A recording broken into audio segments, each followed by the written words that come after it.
Finished last time chapter 2, and after the mentioned chapter 2, how Ruth met Boaz, and at that time she didn't know that was a relationship to Naomi. Later she found out. But Naomi thought that maybe it occurred to Boaz that he could marry her to perpetuate the memory of her son Machlon. But that didn't happen. So now, as chapter 3 will start, you'll see that Naomi is suggesting a way of introducing Ruth to Boaz with the idea of perhaps he would propose to marry her. Okay. Chapter 3, verse 1. Batomala Naomi, and Naomi, her mother-in-law, said to her, BT, my daughter, remember, she's very close. My daughter, she that we found in the second chapter 2, she referred to her as her own daughter. Hello, I'm looking for to make sure that you have security in your life, and that'll be everything good for you. In other words, she wanted, like the students say, she wanted her to get married to Boaz. Viata, verse 2. Viata, and now. Hello, Boaz Modatano. You know, Boaz is a very close relative. Shoyis es Narosav, and you were cleaning with the girls in his field. Hinehu Zorez Goren Hasorim Haloila. What he's doing now, the process of making flour. He had the first. He's winnowing, in this case, the barley. Throwing it up into the air. It's going on so it's done during the night, towards the night, because it seems like the wind blew more so towards the end of the daytime than at the beginning of daytime. So he was doing it towards the end of the day. Okay. Now she has a interesting plan of attack. She says to her, "This is what I want you to do." Naomi is now speaking to Ruth. Should wash. The sach, anoint yourself with oil or some perfume. The samt, simlo sayich olayich, and dress in your finest clothing, whatever they wore those times. Now that's the difference between the word beged and simla. Beged, when you see beged in the Torah, which means coat or some dress or whatever that means, but it meant a simple garment. But when you say simla, it means something that was better clothing. So she wanted to get dressed better, with a better dress or whatever the garments were worn in those days. So she did wash, anoint yourself with perfume or whatever, and a more expensive garment. Go and go down to that threshing floor. By the way, since it was Naomi realized it was a very special occasion, but she's hoping for a future wedding. From here, we also learned that on Shabbat should be different than all the days than the weekdays. That your garments that you wore during the week, you wore during the weekdays. On Shabbat, it has to be a better garment, or whatever you're wearing should be a better quality for Shabbat or Yom Tov. Why does it apply to Shabbat? This doesn't take place on Shabbat. Yeah, but she wants her to be looking very beautiful. Because she's hoping for a proposal from Boaz that she should get married. But then it could be for any occasion. Well, of course, when it comes to special occasions, the person has a bar mitzvah or a wedding, whatever it may be, you're going to dress better. Right. But Naomi has in her mind. Look, Naomi's an elderly woman. She's thinking about Ruth, who she's very close to, her daughter-in-law. So. But Ruth has nobody here. She's a Moabite. No, I don't have a question with that. I have a question at how you find the connection with Shabbat. Oh, no. So the Gemara says, since we see an occasion like this, we also, when it comes to Shabbos or Yom Tov, we should wear better clothing. Because it's like a special occasion like everything else. Right. Or like a wedding. First, a wedding or bar mitzvah. You wear better clothing than we normally wear during the week. But I know, how do you know? Because the word similar. Usually, when you want, if it's just a simple garment, it's in Torah Hebrew and biblical Hebrew, beged was beged, which is also a coat or a garment, was a simple type of garment. Simla was an expensive garment, something of better quality. It's like a Shabbos, for Shabbos, for Yantiv. That's how we know because of Simlo Saya. Simla is the word. Yeah. Where am I now? Okay, so she's hoping by doing that, maybe Boaz will get in his mind that she's doing something special for him. So she says, "You have to go down to the place where the threshing floor is. But don't make yourself known to the meaning to Boaz until he's finished eating and he's drinking, he's in good mood. So, and he's going to go ahead and enter the area where he sleeps." Okay. Isn't this very unusual that she would go after he was eating and drinking? Right? What about right, sneers, and what about not being in a room like that? Very good question. But what she's going to do is be definitely prohibited in our days. In the time of David, David wasn't born yet. Until David's time, it was permitted for an unmarried man, unmarried woman to be in a room together. Believe it or not, it was permitted. But once King David came around, then it became a prohibition that an unmarried man and woman cannot be in the same room together. Yeah. So at this point, it was allowed. They didn't have any prohibition pertaining to that. Okay, that's a good point. Where am I now? Verse 4. I said. Oh yeah. So it says.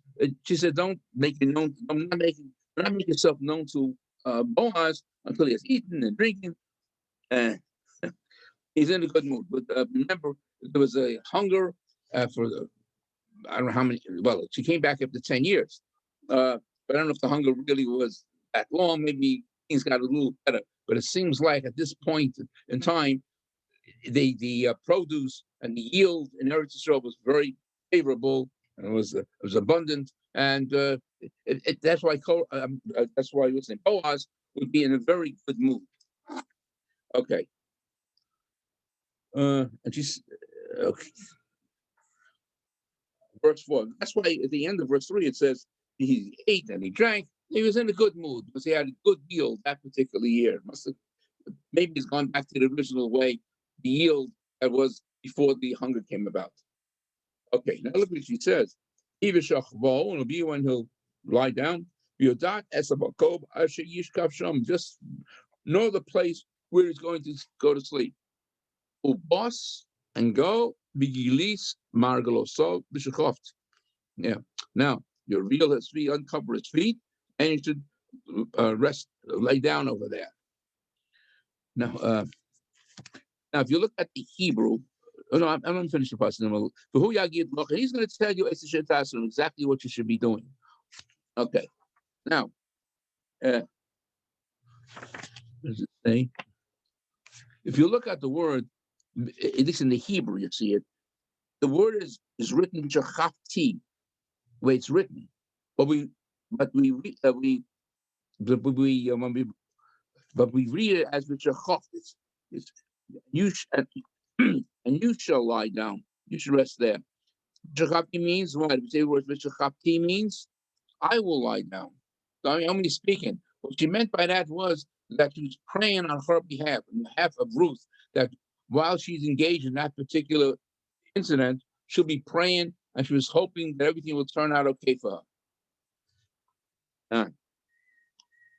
But anyway, the verse ends up and he will tell you exactly what shall be done. Okay. But Tomer Eleha, and now Ruth replies, Call Asher Tomru Eleha, Tomru Elai, Esa. Everything you will tell me, I will do. If you look in the written text, I said Tomri Elai. Notice the word Elai is what? We read it, but it's not written. You notice that you have that text there? No. Well, anyway, you read it with Elai. But it's not written. Oh yeah, it says it's Hebrew, not written. it's written. It says kri below kasid. You read it like that, but it's not written like that. Everything you tell me, I will do. Eli means to me, but it's not written there. Okay, so you'll soon see that she did everything, but not everything in the same order. Because what Naomi said to her is that she said you should get dressed and all that, and put on your perfume, and then you go down to Boaz, into a place where he was winnowing. But she really didn't do that. Look at the next verse. That's why Eli's not there. Everything you tell me, but so I will do, but it wasn't completely done in the same order. Because Naomi told her the first to be dressed and perfume, and you go down to Boaz's place. But she doesn't do that. Look in verse 6. But first she went down to the granary, or the place where they were winnowing. He was winnowing. But Taz called her shit. She did like her, and after that she did exactly what her mother-in-law told her. But she didn't first dress and perfume herself and then go. She first went down to the place, and then she put on her better garments and made herself ready. Okay. So what's the difference? Because she didn't want to attract attention as she's going to Boaz's house. See, if she go with her finery, her best garments and perfumed, she was afraid that maybe somebody else will be interested in her. So she went down to Boaz's place where he was winnowing, and then she went ahead and dressed and put perfume on. Well, how could you take a bath there? Maybe, I don't know. Maybe maybe the place I don't know. I don't know how situation. That was a rhetorical question. She must have had a large pail of water or something there that she was able to wash herself. I don't know exactly how they lived in those days. You don't realize how fortunate we are that we have all these conveniences. Okay. I'm sorry, Yochal, verse 6. 7. By Yochal Boaz. Boaz had a good meal. He ate, and he drank. But he his heart was happy for a lot of reasons, because he had a good yield, some of the commentators say. Or he was happy and thanking God for the food and the drink that he participated in. Okay. By Yavo, and he went down to rest on the side of where his harvest, where he harvested. But now Ruth makes a move, but Tavo Balot, and she went quietly. But the Garmar Golosab, she uncovered his feet, but and she laid down by his feet, and he had on the side of his feet, I suppose. Okay. You see? Now, according to our sages over here, when it says that he was happy, his heart was happy, that it meant that he said Birkat Hamazon. I don't say the actual grace after meals was the same wording like we have, but whatever was the wording then, he did. And it then says, Vayitab Bo, according to others, Vayitab Lo could mean after he did that, Torah. According to us, the Medrash, he studied some Torah. Okay. It's interesting that the third point is that Naomi was concerned that Boaz didn't make any proposal, didn't talk to Ruth at the time of gleaning. Only a few sentences he spoke to her. So the Dober Acher, there's another interpretation of Midrash. Why we see Vayitab Libo, his heart was happy. Look what the Midrash says. Libo, according to one of the Midrash that he was thinking, maybe I should get married again. Remember, he lost his wife. He was thinking of marriage again. That's according to the Midrash.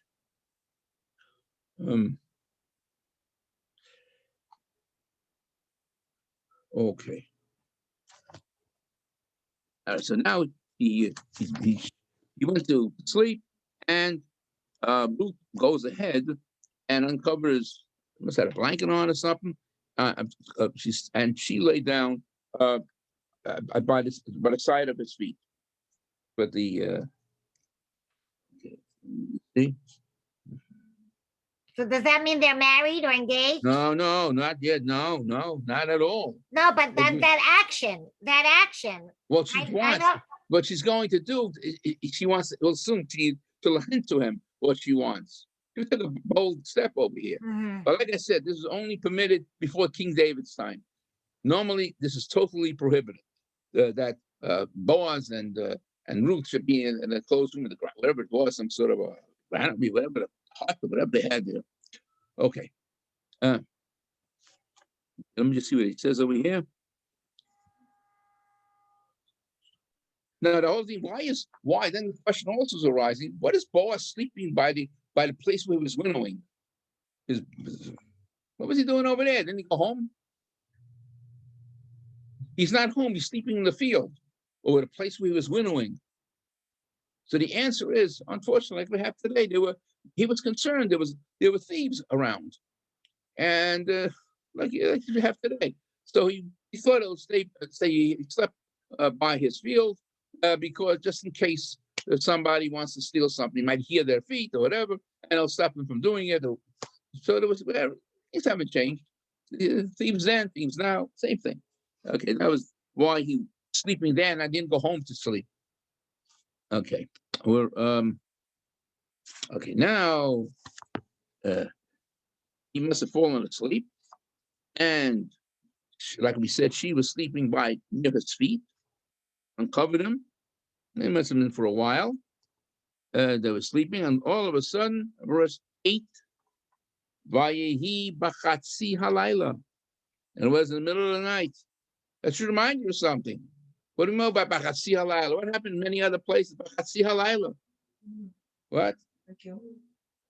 Yeah. Bachatzi halayla. Remember, it was a midnight. A great miracle happened when God went ahead and smote all the firstborn, and eventually led to the exodus from the Jews from Egypt. So a lot of times, yeah. And later when it says Vahikachasi. Oh, yeah, that's by that's by the Chumash, yeah. But here we see, just like we had a miracle there, maybe the Megillah over here because is hinting that many things happen, many good things happen to us in the middle of the midnight. Okay. Now it seems like Boaz realized his feet aren't covered. He said he was frightened, but he was trembling. He was startled, whatever it was. Now he sees a woman. She's sleeping by his feet. What's going on over here? So what's happened here? He something that he totally did not expect. Okay.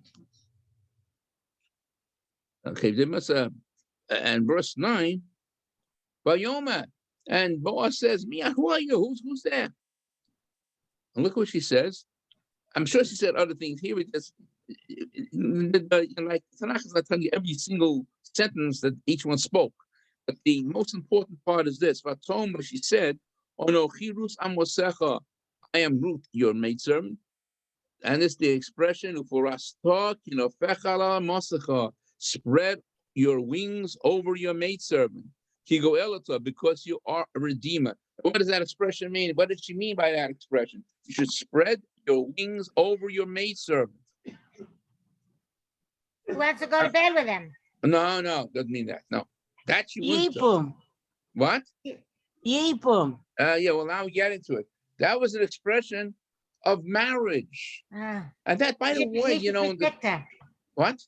No, go ahead. By the way, why do we have a chuppah? Where does it come? This is part of it. The idea of a chuppah is you're spreading the wings. You're spreading like it's joining the two people together. And just like the wings of a bird maybe protects its young sometimes. So the same thing. So there's a chuppah, or maybe symbolic of a house, and the joining of a house. mean, the roof over your head. But that was the expression. We have that every so often. One time it meant to become, I think in the beginning of Ruth was, she used that expression that she wanted to convert. She was very sincere about it. And here, I'm sure there was other sentences spoken, but the most important sentence she said, I want you to spread your wings over me, to put a chuppah over me, meaning to get married. So she asked him to marry her. Well, in that expression, yeah. She did not mean she wanted to go to bed. No, not at that point. But if she uncovered his feet already, yeah. I mean, Yeah. not that she wanted to go to bed. She's indicating a relationship. Right, but this sentence, what I just quoted, was it meant to have a chuppah, spread Right. your wings over me. Okay, all right. That's what it meant. Yeah. Okay. In fact, because I want you to know, there's no place in the Torah that says when you get married, you have a chuppah. It doesn't say anything like that. But this is a hint to it, that the idea of spreading a canopy over the chassan and kala is symbolic of a marriage. Okay. Yeah. Now, there's a real big difference, and the Midrash points it out. The difference between what Ruth said, how she expressed herself, that she wanted to get married, and remember Yosef was in Potiphar's house, and Potiphar's wife wanted to have relations with him? What did she say to him? There, she says. And he was a handsome young man, right? What? Excuse me? He said he was a handsome young man? Yosef was a handsome man. Yeah, that's true. But remember, Potiphar's wife wanted to have sex with him. And what did she say over there? She says, "Shechvoi me. I want you to live with me. I want you to have sex with me." Well, what about Tamar? Well, again, Tamar she doesn't say that, I don't think. No, Tamar, right? Yeah. Makes him think she's a prostitute. Yeah, but I don't think she used that express those words. It's similar, but it's not the same. Again, before Matan Torah, again, there's some things were allowed. But anyway, over here, you see a difference between the Egyptian woman who said right then and there, she says, "I want you to have sex with me." Yeah. Okay. And she says, "You should spread your wings upon me." Okay. So that's a difference in the language. And, normally, if Boaz shouldn't, any other person might say, "What are you doing here? You have no right to come here. Maybe you would have cursed to get out of this place." But look what he says. He doesn't get angry at all. In verse 10, Vayoma, Barucha at Hashem miti. Shall be blessed by God.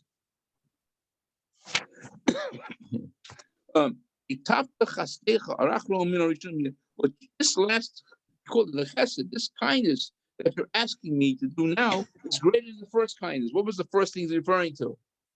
Thing with Naomi.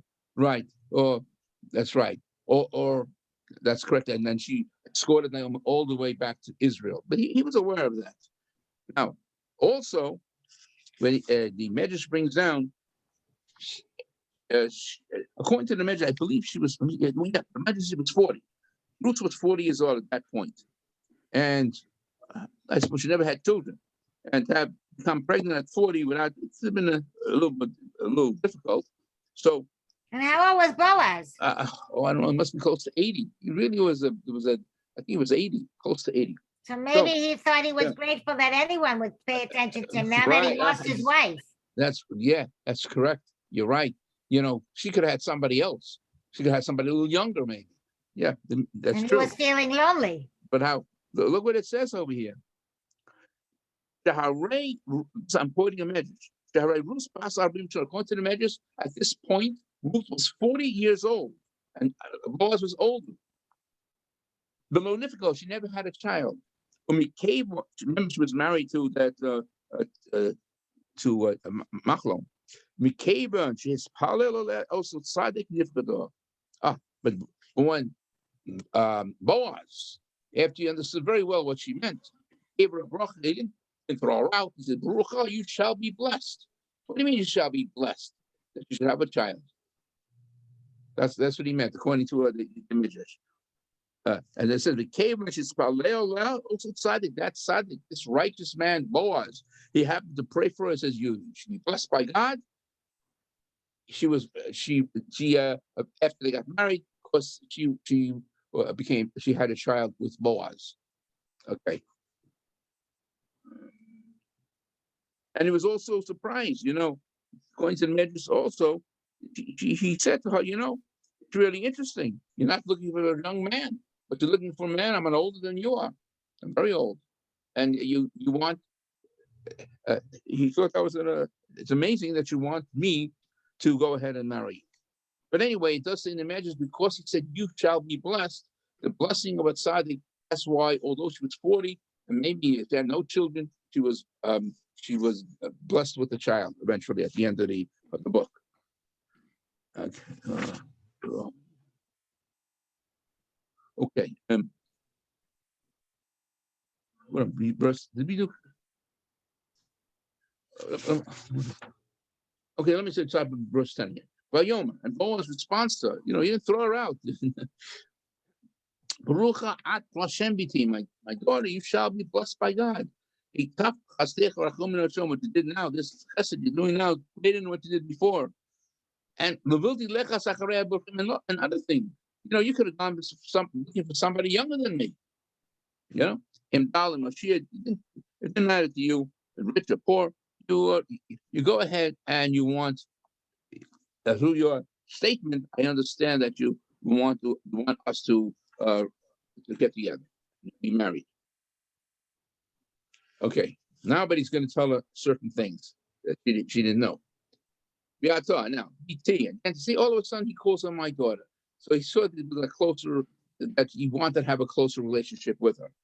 I'll tell you, don't be afraid of anything. I want you to know I'm interested. And everything that you said, I will do my best to have it happen.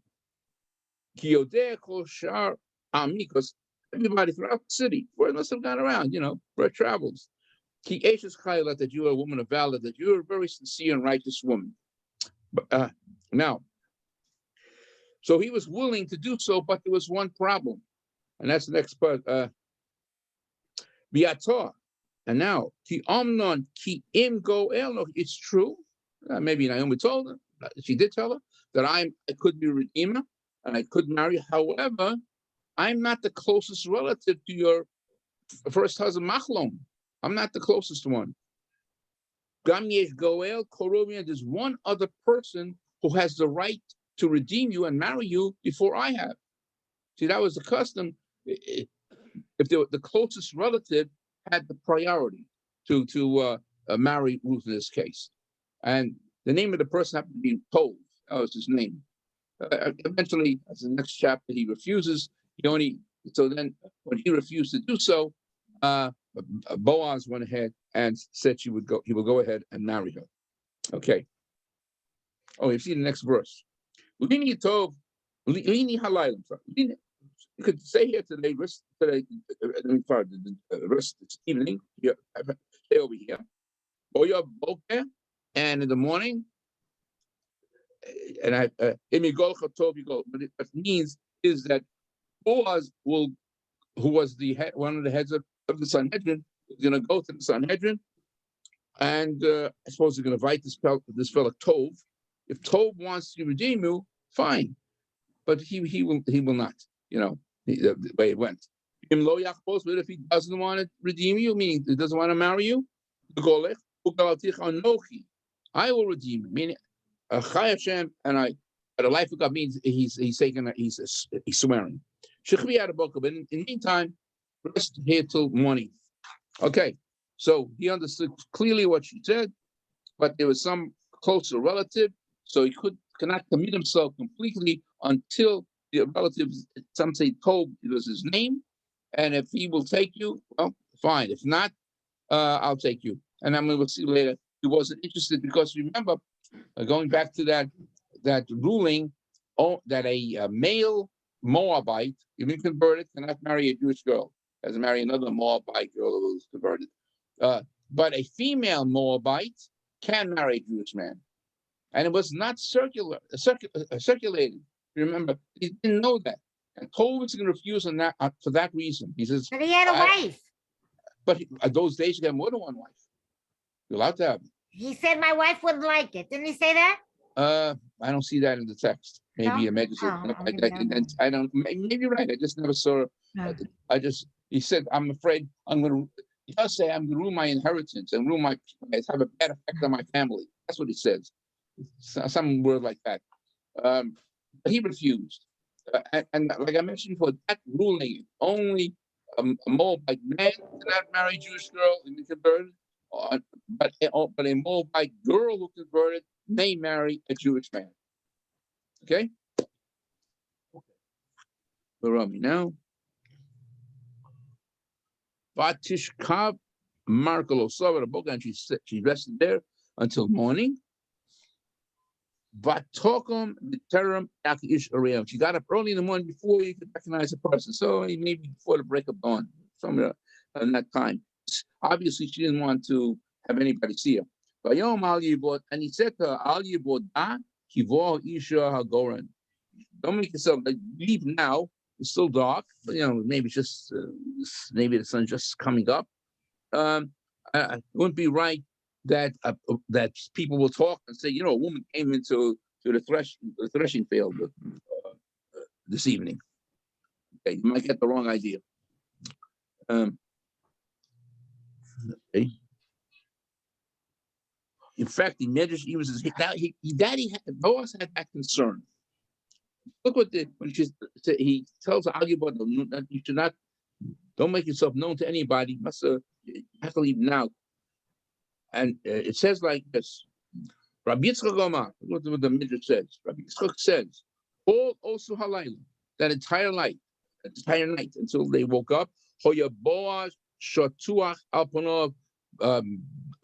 Boaz was leaning down on the ground, face down. The Omer had the following prayer: Ribon Holomim, means Master of the world, praying to God. Goluv Yedula Fenecha, it's known to you. It's revealed to you. Shalom Nagati Bo, I didn't touch her, I had no sexual relations with her. Ain Yehiratzom Fenecha, so shall the will shall be for you. Shalom Yodea Kibo, it shall go and lo yischalel mi shem shemayim. That it should not, no one should know that a woman came this evening to me, and then your name should not be desecrated, or my name for that matter. No one should think wrong of me. And in a way, people will think wrong that I had some relations with this young girl, with Ruth, and they'll spread rumors like this. Just like he was praying that nobody should see her and nobody should know about it. Okay. Where are we? Verse 15. Vayoma, and he said, let me have you must have some sort of like a kerchief around her. So he said, open up that kerchief, spread it out. And she holds on to it. She must have opened it up, opened the kerchief up. Vayoma chase Sorim, and he measured 6 barley corns, kernels. Vayoshin Leha, and he gave it to her, and he came into the city. And she came into back home. Now, what was it? Why was this whole thing Sheish Sorim? I don't. In those days, it must have been these. Was able to have an amount of these own measurements. I don't know exactly what the equivalent measurement is. That it was enough to supply food for 5 days for Naomi and what's that name? Naomi and Rus. Again, I don't know exact measurements that equals to the equivalent amount measurements of today. But anyway, he gave her enough that they could eat for the next 5 days. That's all I could see was gave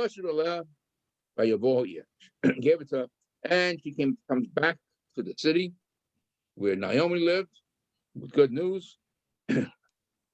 About verse 16. And she comes to her mother-in-law. So I told him, no. Who are you? What's going on? What happened? But I told it, but Tigelon and Luke told Naomi, oh, good news. It's called Asher Osala Ish. Everything that the man, Ish, Boaz, the man Boaz told him. I told her, and she said, Sheish Sa'orim Ha'ela, so they gave me these 6 barleys. Whatever the amount was that it sustained them for 5 days. Personally, he told me, I don't want you to go empty-handed back to your mother-in-law. But like I said, according to Ghazal, enough they can make out of what she brought home, food for the next 5 days. That's what it says. Okay. And Naomi was very pleased. About Toma Shavibi, okay, stay here. I should say, Din Ech Ipol Davor. So we know exactly what's the outcome, what's going to happen. She must have told about there's another one before me. Like your boss cannot marry me because another one has a chance to marry me. Because he's closer than Boaz. So she said, don't worry, we'll see. We have to see what's going to happen. Kilo Yishko to Ish, knowing the man Boaz, he's not going to be quiet about this. He's going to take care of it immediately. Kiyim Kila Davo Yom, he's going to settle it right away. And remember, I told you Boaz was the leader of the community. And come say he was a shofet, he was a judge of Israel. So obviously he'd go and have the court meet the next day and settle the matter. Like the next chapter will talk about it, where his toe is going to come, and he's asked if he wants to redeem Ruth. He refuses, and Boaz will then have a chance to marry her. Okay, let's stop here. Any questions? Thank you, Rabbi. Is there some mystic meaning to 6 barley? I will remember. To what they say, there's a mystical meaning to what? 6. He gave her 6 stalks of barley. I'll look it up. Here is. I'd like to know. I don't know why. I'll see if I can find it. I 7, read it. no, 7 is shlemut, is perfection, is wholesomeness. I don't know what 6 is. I don't know. Okay, next time you'll let me know. Okay. All right. So everyone have a good day, and Yetzer Hashem will meet this Thursday night at 8 o'clock. Right? Good night. Okay. Take care. Thank you, Rabbi. Thank you. Okay. Okay. Okay, good.